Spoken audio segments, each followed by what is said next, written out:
આવ હું કામ છે બકુડા ઓલા તારા હાથમાં પાણો છે ઈ સમકે હા ના જો ને સંકેત છે ને અંધારું હોય ત્યારે સંકે લે અંધારું કરું સંકેત એ તો જો જો અરે ભાઈ શું છે અરે ભાઈ ભૂખો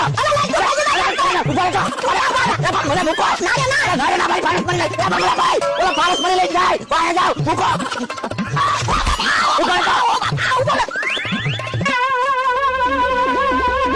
મારી પારસ મને લઈ ક્યાં જાવ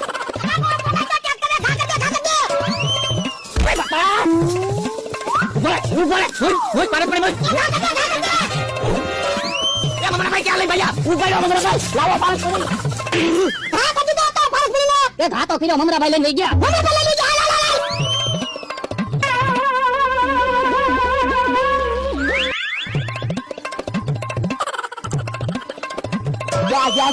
પારસ મણી મારા હાથમાં આવી ગઈ લાય લાય દુકાનની સાવી તો હોનાની બનાવવા દે જો દુકાનની સાવી હોનાની થઈ જાય ને તો દુકાનનું શટર હોનાનું બનાવી નાખવું છે અને હારવા પછી હોનાના તાજભાઈ બનાવી નાખવા છે પછી જો ગામમાં વાત પડે મમરાભાઈ હોનાની દુકાન વાળા પણ આ સાવી તો હોનાની થઈ ગઈ છે વાલતી છે મમરાભાઈ ક્યાં હંતાઈ ગયા મમરાભાઈ એ બકુલભાઈ અહીંયા છું જો બોલો અહીંયા ભૂંગળા આડા ઘડી ગયા એ બકુલભાઈ હોનાની સાવી તો થાતી ને પારસમણીમાં કેટલી ઘડી ત્યાં ક્યાં પારસમણી છે કેવું છે પાણો છે તો પણ એટલી બધી ધડાધડી હું કરો તેની એ મેં કીધું કાક પૈસાનું થાય તો એટલે નેરમાંથી પાણો જડ્યો ને તો હું લેતા આવ્યો ફટકડી જેવું છે કાક જો ને એ હા બકુલભાઈ ખાતો ખાતો એવું ગંધાતો તો પારસમણી માં હું અહીંયા લઈને આવું તો પણ બકુલભાઈ તમે મને આવા ધડાધડી કરાવી મેં કીધું હોનાનું હોય તો બધું મુકાસ